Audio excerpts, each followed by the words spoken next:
Okay, so this video is a little bit different. This one is about, actually it's just a quick video about somebody's comment on reddit.com that I really liked. It's a little simple but very direct, very well written, I think. It's something that I've been trying to say for a while. Well, sort of. I agree with the sentiments very much. So, the comment began as something like, just talking about Buddhism and existentialism and religion in general and Nietzsche and a lot of the more existential thinkers like Sartre. Now, a general thing that they discovered, that the existentialist movement in general intuited, was that ultimately there's no meaning. Ultimately, everything is nameless. We give everything labels and concepts because there are no labels and concepts. It's our only way to get around. And this namelessness, this horrid darkness of the unknown, is ours to conquer, and we must do it alone. And we escape into groups, and we escape into ideologies to deal with it. So the general theme overall has been of the lone philosopher standing by himself and trying to figure out the world and give it meaning for himself. This is not always the case, but generally speaking. But this guy, somebody else who responded to this explanation of modern Western thought, like I guess you can call it one of the leading edge philosophies of the last century, of existentialism. Interestingly enough, he says, everything which needs to be said in the philosophy of the nameless has already been said by Plotinus, by Lao Tzu, by Buddha, by Jesus, Muhammed, by the Vedas, by Gandhi, by Krishnamurti, and countless others. Those who do not hold the love of the nameless in their hearts of hearts cannot speak of it with either clarity, purpose, or meaning. They are the blind, proclaiming their sightedness to the blind, grasping at emptiness in the dark, hoping their theater will convince the sighted that they are not. Unless one truly deeply identifies oneself with the nameless, and identifies that nameless with love, one has absolutely no comprehension of it.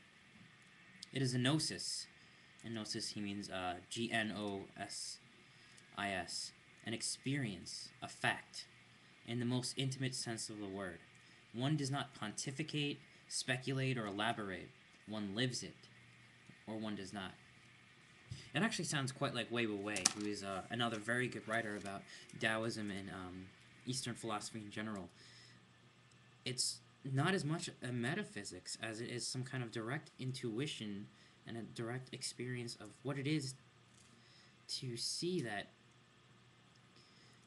yes, there are no names to things. There is only nameless reality. But I feel like in a way, in the East, they didn't turn away from it in horror, like in Sartre's Nausea. Sartre begins to get the character in Sartre's Nausea begins to get nauseous at everything. All things start to get him sick. And he finally realizes why, because he's been just giving categories to things, and ultimately the horrid reality is that there is no ultimate meaning to anything, and that's what's making him so sick. And he kind of comes to this realization. In the West, it's been a horrifying experience. It truly has just been a way that people don't want to face. It's some kind of realization that shocks us and scares us back into our homes. Because another theme in existentialism has been, well, since there is no ultimate meaning, you must make it for yourself. And sometimes that is the only way to deal with the horror of meaninglessness, the dread of nothing being there. And you can create a fulfilling life if you give yourself meaning, which is what we do anyway. Now you're just conscious of it. Okay, it's partially true, but I feel like there's some kind of underlying psychological fear something that says, well, I must continue to label, I must continue to do this because this is all I know. But they're going to have to face that fear, because I believe ultimately the nameless is not something that's horrid, but is also very beautiful. And it is beyond words, but that doesn't mean that we must retreat to words in order to just create partial realities. It's almost as if the world has been a giant hologram, and now that we realize this, we just start playing around with it and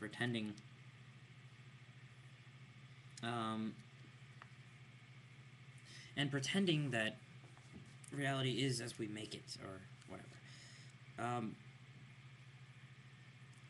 Existentialism has got the right idea that we sort of contribute a lot to molding our reality. But the nameless isn't... I mean, I guess you could say from a sage's point of view, Krishnamurti or sage or anybody would be like, well, they haven't grasped the way then. They haven't grasped the nameless, the emptiness. Because if they did, they wouldn't be retreating so quickly back to concepts and philosophy and complex ways to interpret this. Ken Wilber views existentialism as sort of a halfway house to enlightenment. You're realizing how fabricated everything is, but you're not yet ready to let it go. So you still subtly and sort of in a sneaky way use it to deal with the harsh reality. The sage or the mystic is one who says, all right, so it's all made up. Let's continue down the road. And because of that, they sort of face that fear, that primal fear of just non-existence, of things that they can't grasp, of the unknown. They kind of take that fear and let it in, and they let it go. They drop their burdens. They go beyond their self, which is what I don't think has happened as much in Western philosophical traditions. The attempt to go beyond the self has been feeble at best. I mean, if this is not the case, then it's difficult to pick these people out because they usually aren't in mainstream culture, or even in academic philosophy. So, when he says, one does not pontificate, speculate, or elaborate, one lives it, it literally means no longer conceptualizing about this, no longer trying to create some kind of identity with it or image about it. It just is, and you're a part of it. And there is something truly transformative about that the mystics have gotten and understood and perceived and let it come over them. So, and the text he made was called "Spare Us." Everything that needs to be said in the philosophy of the nameless has already been said by the sages, and I believe this truly. If you're looking for something else beyond existentialism, then I strongly suggest exploring what the mystics and the sages had to say about the nameless, the meaningless, the emptiness, all that stuff. It's very interesting. Often enough, words can't really define it. But I guess that's it for now. I hope you enjoyed this video, and I'll sure I'll be back soon.